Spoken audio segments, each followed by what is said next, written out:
हरे कृष्णा। इसी प्रकार गीध, कंक, बक, शेन, राक्षस, भेड़िए तथा मक्खियों के समूह कौरवों के पीछे दौड़ते हैं। दुर्योधन की सेनाओं में बजाने पर भी भेड़ियों के शब्द प्रकट नहीं होते हैं और पांडवों के डंके बिना बजाए ही बज उठते हैं। दुर्योधन की सेनाओं में कुएं आदि जलाशय गाय बैलों के समान शब्द करते हैं। ये उसकी पराजय के लक्षण हैं। माधव, बादल आकाश से मांस और रक्त की वर्षा करते हैं।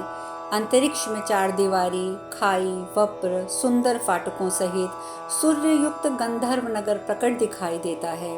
वहां सूर्य को चारों ओर से घेर कर एक काला परिघ प्रकट होता है। सूर्योदय और सूर्यास्त दोनों संध्याओं के समय एक गीदड़ी महान भय की सूचना देती हुई भयंकर आवाज में रोती है। ये भी कौरवों की पराजय का लक्षण है। मधुसूदन, एक पांख, एक आंख और एक पैर वाले पक्षी अत्यंत भयंकर शब्द करते हैं। ये भी कौरव पक्ष की पराजय का ही लक्षण है। संध्या काल में काली ग्रीवा और लाल पैर वाले भयानक पक्षी सामने आ जाते हैं। ये भी पराजय का ही लक्षण है। दुर्योधन पहले ब्राह्मणों से द्वेष करता है। मधुसूदन फिर गुरुजनों से तथा अपने प्रति भक्ति रखने वाले भृत्यों से भी द्रोह करने लगता है। ये उसकी पराजय का लक्षण है।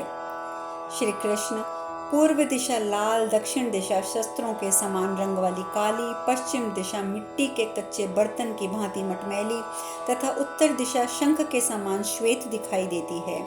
इस प्रकार ये दिशाओं के पृथक पृथक वर्ण बताए गए हैं। माधव, दुर्योधन को इन उत्पातों का दर्शन तो होता ही है। उसके सिवा सारी दिशाएं भी प्रज्वलित सी होकर भयानक भय की सूचना दे रही हैं। अच्युत, मैंने स्वप्न के अंतिम भाग में युधिष्ठिर को 1000 खंभों वाले महल पर भाइयों सहित चढ़ते देखा है। उन सब के सिर सफेद पगड़ी और अंगों में श्वेत वस्त्र शोभित हो रहे हैं। मैंने यह उन सब के आसनों को भी श्वेत वर्ण का देखा है। जनार्दन, श्री कृष्ण, मैंने स्वप्न के अंत में आपकी इस पृथ्वी को भी रक्त से मलिन और आंत से लिपटी हुई देखा है। मैंने स्वप्न में देखा अमित तेजस्वी युधिष्ठिर सफेद हड्डियों के ढेर पर बैठे हुए और सोने के पात्र में रखी हुई घृत मिश्रित खीर को बड़ी प्रसन्नता के साथ खा रहे हैं। मैंने ये सब भी देखा कि युधिष्ठिर इस पृथ्वी को अपना ग्रास बनाए जा रहे हैं। अतः यह निश्चित है कि आपकी दी हुई वसुंधरा का वे ही उपभोग करेंगे। ये स्पष्ट रूप से जान पड़ता है कि इस महायुद्ध में हम सब लोगों का संहार होगा। ऋषिकेश, मुझे ये भी विदित है कि जहाँ धर्म है उसी पक्ष की विजय होती है। हे श्री कृष्ण, इस प्रकार गांडीवधारी धनंजय भी आपके साथ श्वेत गजराज पर आरूढ़ होकर अपनी परम कांति से प्रकाशित होते हुए मुझे स्वप्न में दृष्टिगोचर हुए हैं। अतः श्री कृष्ण, आप सब लोग इस युद्ध में दुर्योधन आदि समस्त राजाओं का वध कर डालेंगे, इसमें मुझे संशय नहीं है। नकुल, सहदेव, भीम, महारथी सात्यकी, ये सब मुझे नरश्रेष्ठ स्वप्न में श्वेत भुजबंद, श्वेत कंठहार, श्वेत वस्त्र, श्वेत मालाओं से विभूषित हो उत्तम नरयान पालकी पर चढ़े हुए दिखाई दिए हैं। ये सब भी श्वेत छत्र और श्वेत वस्त्रों से सुशोभित थे। जनार्दन, दुर्योधन की सेनाओं में से मुझे 3 ही व्यक्ति स्वप्न में श्वेत पगड़ी से सुशोभित दिखाई दिए। केशव, आप उनके नाम भी मुझसे जान लें। वे हैं अश्वत्थामा, कृपाचार्य और यादव कृतवर्मा। माधव, अन्य सब नरेश मुझे लाल पगड़ी धारण किए दिखाई दिए हैं। महाबाहु जनार्दन, मैंने स्वप्न में देखा भीष्म और द्रोणाचार्य दोनों महारथी मेरे तथा दुर्योधन के साथ ऊंट जुते हुए रथ पर आरूढ़ हो दक्षिण दिशा की ओर जा रहे थे। विभो, इसका फल ये होगा कि हम लोग थोड़े ही दिनों में यमलोक पहुंच जाएंगे। मैं, अन्यान्य नरेश तथा यह सारा क्षत्रिय समाज सबके सब गांडीव की अग्नि में प्रवेश कर जाएंगे, इसमें संशय नहीं है। यह सब सुनकर भगवान श्री कृष्ण ने कहा, कर्ण, निश्चय ही अब इस पृथ्वी का विनाश काल उपस्थित हो गया है, इसीलिए मेरी बात तुम्हारे हृदय तक नहीं पहुंचती है। तात, जब समस्त प्राणियों का विनाश निकट आ जाता है, तब अन्याय भी न्याय के समान प्रतीत होकर हृदय से निकल नहीं पाता है। कर्ण बोला, महाबाहु श्री कृष्ण, वीर क्षत्रियों का विनाश करने वाले इस महायुद्ध से पार होकर यदि हम जीवित बच गए तो पुनः आपका दर्शन करेंगे, अथवा श्री कृष्ण हम लोग स्वर्ग में मिलेंगे, ये निश्चित है। अनग, वहां आज की ही भांति पुनः आपसे मेरी भेंट होगी। संजय आगे कहते हैं, ऐसा कहकर कर्ण भगवान श्री कृष्ण का प्रगाढ़ आलिंगन करके उनसे विदा लेकर रथ के पिछले भाग से उतर गया। तदंतर अपने स्वर्ण भूषित रथ पर आरूढ़ हो राधानंदन कर्ण दीन चित्त होकर हम लोगों के साथ लौट आया। तदंतर सात्विकी सहित श्री कृष्ण सारथी से बार बार चलो चलो ऐसा कहते हुए अत्यंत तीव्र गति से उपलव्य नगर की ओर चल दिए। इस प्रकार श्री महाभारत उद्योग पर्व के अंतर्गत भगवान पर्व में कर्ण के द्वारा अपने अभिप्राय निवेदन के प्रसंग में भगवद विषयक 133वां अध्याय पूर्ण हुआ। वैशंपायन जी आगे कहते हैं, जन्मेजय, जब श्री कृष्ण का अनुनय असफल हो गया और वे कौरवों के यहाँ से पांडवों के पास चले गए, तब विदुर जी कुंती के पास जाकर शोकमग्न से हो धीरे से बोले, चिरंजीवी पुत्रों को जन्म देने वाली देवी, तुम तो जानती ही हो कि मेरी इच्छा सदा से यही रही है कि कौरवों और पांडवों में युद्ध ना हो। इसके लिए मैं पुकार पुकार कर कहता रह गया, परंतु दुर्योधन मेरी बात नहीं मानता है। राजा युधिष्ठिर, चेदी, पांचाल और कैकई देश के वीर सैनिक गण भीमसेन, अर्जुन, श्री कृष्ण, सात्यकी, नकुल, सहदेव आदि श्रेष्ठ सहायकों से संपन्न हैं। वे युद्ध के लिए उद्यत हो उपलव्य नगर में छावनी डालकर बैठे हुए हैं, तथापि भाई बंधुओं के सौहार्दवश धर्म की रक्षा आकांक्षा रखते हैं। बलवान होकर भी दुर्बल की भांति संधि करना चाहते हैं।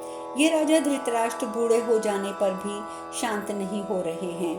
पुत्रों के मत से उन्मत्त हो अधमर्ग पर अधर्म के मार्ग पर चल रहे हैं। जयदत्त, कर्ण, दुशासन, शकुनी की खोटी बुद्धि कौरव पांडवों में परस्पर फूट पैदा करती रहती है। कौरवों ने 14वें वर्ष में पांडवों को राज्य लौटा देने की प्रतिज्ञा करके भी उसका पालन नहीं किया। जिन्हें ऐसा अधर्म जनित कार्य भी जो परस्पर बिगाड़ देने वाला है धर्म संगत प्रतीत होता है, उनका ये विकृत धर्म सफल होकर ही रहेगा। अधर्म का फल है दुख और निराशा, विनाश, वह उन्हें प्राप्त होकर ही रहेगा। कौरवों के द्वारा धर्म मानकर किए जाने वाले इस बलात् किसको चिंता नहीं होगी। भगवान श्री कृष्ण संधि के प्रयास में असफल होकर गए हैं, अतः पांडव भी अब युद्ध के लिए महान उद्योग करेंगे। इस प्रकार यह कौरवों का अन्याय समस्त वीरों का विनाश का कारण होगा। इन सब बातों को सोचते हुए मुझे ना तो दिन में नींद आती है, ना ही रात में। विदुर जी के उभय पक्ष के हित की इच्छा से ये बात कही थी जो कुंती देवी ने सुनी। इसे सुनकर कुंती देवी दुख से आतुर हो उठी और लंबी सांसें खींचते हुए मन ही मन इस प्रकार विचार करने लगी, अहो, इस धन को धिक्कार है जिसके लिए परस्पर बंधु बांधवों का ये महान संहार किया जाने वाला है। इस युद्ध में अपने सगे संबंधियों का भी पराभव होगा। पांडव, चेंदी, पांचाल, यादव एकत्र होकर भरतवंशियों के साथ युद्ध करेंगे। इससे बड़े दुख की बात और क्या हो सकती है। युद्ध में निश्चय ही मुझे बड़ा भारी दोष दिखाई देता है, परंतु युद्ध न होने पर भी पांडवों का पराभव स्पष्ट है। निर्धन होकर मृत्यु को वरण कर लेना अच्छा है, परंतु बंधु बांधवों का विनाश करके विजय पाना कदापि अच्छा नहीं है। यह सब सोचकर मेरा हृदय दुख से भर रहा है। शांतनु नंदन पितामह भीष्म, योद्धाओं में श्रेष्ठ आचार्य द्रोण और कर्ण भी दुर्योधन के लिए युद्ध भूमि में उतरेंगे, अतः ये मेरे भय की वृद्धि कर रहे हैं। आचार्य द्रोण तो सदा हमारे हित की इच्छा रखने वाले हैं, वे अपने शिष्यों के साथ कभी युद्ध नहीं कर सकते। इसी प्रकार पितामह भीष्म भी पांडवों के प्रति हार्दिक स्नेह कैसे रख सकेंगे। परंतु ये एकमात्र मिथ्यादर्शी कर्ण मोहवश सदा दुर्बुद्धि दुर्योधन का ही अनुसरण करने वाला है। इसीलिए ये पापात्मा सदैव पांडवों से द्वेष ही रखता है। इसने सदा पांडवों का भारी अनर्थ करने के लिए हठ ठान लिया है। साथ ही कर्ण अत्यंत बलवान भी है। यह सब बातें मेरे हृदय को दग्ध किए देती हैं। अच्छा, मैं कर्ण के मन को पांडवों के प्रति प्रसन्न करने के लिए उसके पास जाऊंगी। यथार्थ संबंध का परिचय देते हुए उससे बातचीत करूंगी। जब मैं पिता के घर रहती थी, उन्हीं दिनों अपनी सेवाओं द्वारा मैंने भगवान दुर्वासा को संतुष्ट करके वर प्राप्ति और मंत्रोच्चारण पूर्वक आवाहन पर देवता को बुलाकर यह पुत्र प्राप्त किया था। मैं पिता कुंती भोज के घर में बड़े आदर से रहती थी। मैं राजा के अंतपुर में रहकर व्यथित हृदय से मंत्रों के बलवान और ब्राह्मण की वाक शक्ति के विषय में बहुत विचार करती रहती थी। स्त्री स्वभाव और बाल्यावस्था के कारण ही बार बार प्रश्नों में चिंता मग्न होती थी और इसीलिए मैं ये कर बैठी। और परिणाम स्वरूप कन्यावस्था में मुझे भगवान सूर्यदेव का संयोग प्राप्त हुआ। जो मेरा कानीन गर्भ है, इसे मैंने पुत्र की भांति अपने उदर में पाला। यह कर्ण अपने भाइयों के हित के लिए कही हुई मेरी लाभदायक बात क्यों नहीं मानेगा। इस प्रकार उत्तम कर्तव्य का निश्चय करके अभीष्ट प्रयोजन की सिद्धि के लिए निर्णय पर पहुंचकर कुंती देवी भगीरथी नदी गंगा के तट पर पहुंच गईं। वहां गंगा के किनारे पहुंचकर कुंती देवी ने अपने दयालु और सत्यपरायण पुत्र कर्ण के मुख से वेद पाठ की गंभीर ध्वनि सुनी।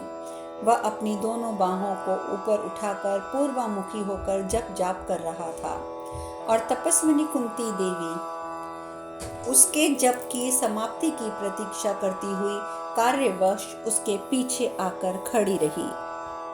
वृष्णि कुल नंदिनी पांडव पुत्री कुंती वहां सूर्य के ताप से पीड़ित हो कोमलाती हुई कमल माला के समान कर्ण के उत्तरीय वस्त्र की छाया में खड़ी रही। जब तक सूर्य देव पीठ की ओर ताप ना देने लगे, जब तक अर्थात सूर्य ने पूर्व से पश्चिम की ओर नहीं हो गए, तब तक जप करके नियम पूर्वक व्रत का पालन करने वाला कर्ण जब पीछे की ओर घूमा, तब कुंती देवी को सामने पाकर उसने हाथ जोड़कर प्रणाम किया और उनके पास खड़ा हो गया। धर्मात्माओं में श्रेष्ठ अभिमानी और महातेजस्वी सूर्यपुत्र कर्ण, जिसका दूसरा नाम वृष भी था, कुंती को यथोचित रीति से प्रणाम करके मुस्कुराता हुआ बोला। इस प्रकार श्री महाभारत उद्योग पर्व के अंतर्गत वन उद्यान पर्व में कुंती और कर्ण का भेंट विषयक 144वां अध्याय पूर्ण हुआ। कर्ण बोला, देवी, मैं राधा और अधिरथ का पुत्र कर्ण हूँ और आपके चरणों में प्रणाम करता हूँ। आपने किस लिए यहाँ तक आने का कष्ट किया? बताइए, मैं आपकी क्या सेवा करूँ? यह सुनकर कुंती देवी ने कहा, कर्ण, तुम राधा के नहीं कुंती के पुत्र हो। तुम्हारे पिता अधिरथ नहीं हैं और तुम सूत कुल में उत्पन्न नहीं हुए हो। मेरी इस बात को ठीक मानो। तुम कन्यावस्था में मेरे गर्भ से उत्पन्न हुए प्रथम पुत्र हो। महाराज कुंती भोज के घर रहते समय मैंने तुम्हें गर्भ में धारण किया था, अतः बेटा तुम पार्थ हो। कर्ण, ये जो जगत में प्रकाश और उष्णता प्रदान करने वाले भगवान सूर्यदेव हैं, इन्होंने शस्त्रधारियों में श्रेष्ठ तुम जैसे वीर पुत्र को मेरे गर्भ से उत्पन्न किया है। दुर्घष पुत्र, मैंने पिता के घर में तुम्हें जन्म दिया था। तुम जन्म काल से ही कुंडल और कवच धारण किए देव बालक के समान शोभा संपन्न थे। बेटा, तुम जो अपने भाइयों से अपरिचित रहकर मोहवश धृतराष्ट्र के पुत्रों की सेवा कर रहे हो, वह तुम्हारे लिए कदापि योग्य नहीं है। बेटा, धर्मशास्त्र में मनुष्यों के लिए यही धर्म उत्तम फल बताया गया है कि उनके पिता आदि गुरुजन और एकमात्र पुत्र पर ही दृष्टि रखने वाली माता उनसे संतुष्ट रहें। अर्जुन ने पूर्व काल में जिसका उपार्जन किया था और दुष्टों ने लोभवश जिसे हर लिया था, युधिष्ठिर की उस राजलक्ष्मी को तुम धृतराष्ट्र पुत्रों से छीनकर भाइयों सहित उसका उपभोग करो।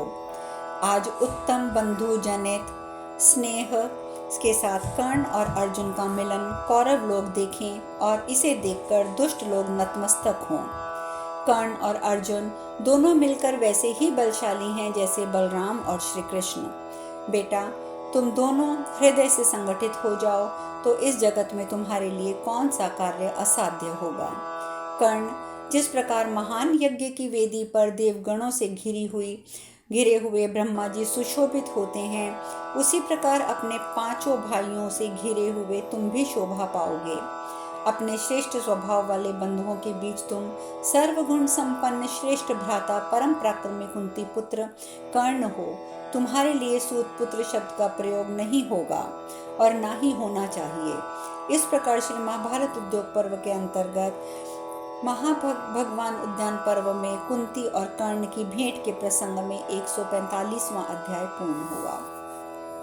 वैशंपायन जी कहते हैं, जन्मेजय, तदंतर सूर्य मंडल से एक वाणी प्रकट हुई जो सूर्य देव की ही कही हुई थी। उसमें पिता के समान स्नेह भरा हुआ था और दुर्लभ प्रतीत होती थी। कर्ण ने उसे सुना।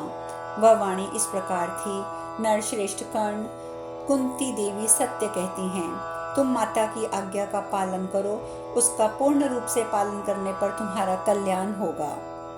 वैशंपायन जी कहते हैं, जन्मेजय, माता कुंती और पिता साक्षात सूर्यदेव के ऐसा कहने पर भी उस समय सच्चे धैर्य वाले कर्ण की बुद्धि विचलित नहीं हुई और कर्ण बोला, राजपुत्री, तुमने जो कुछ कहा है उस पर मेरी श्रद्धा नहीं होती। तुम्हारी इस आज्ञा का पालन करना मेरे लिए धर्म का द्वार है, इस पर भी मैं विश्वास नहीं करता। तुमने मेरे प्रति जो अत्याचार किया है वह महान कष्टदायक है। माता, तुमने जो मुझे पानी में फेंक दिया वह मेरे लिए यश और कीर्ति का नाशक बन गया। यद्यपि मैं क्षत्रिय कुल में उत्पन्न हुआ तो भी तुम्हारे कारण क्षत्रियोचित संस्कार से वंचित रह गया। कोई शत्रु भी मेरा इससे बढ़कर कष्टदायक और अहितकर कार्य और क्या कर सकता है। जब मेरे लिए कुछ करने का अवसर था उस समय तो तुमने ये दया नहीं दिखाई, और आज जब मेरे संस्कार का समय बीत गया है, ऐसे समय में तुम मुझे शास्त्र धर्म की ओर प्रेरित करना चाहती हो। पूर्व काल में तुमने माता के समान मेरे हित की चेष्टा कभी नहीं की, केवल अपने हित की कामना रखकर मुझे मेरे कर्तव्य से आज उपदेश देने चली आई हो। शेष कथा कल। हरे कृष्णा।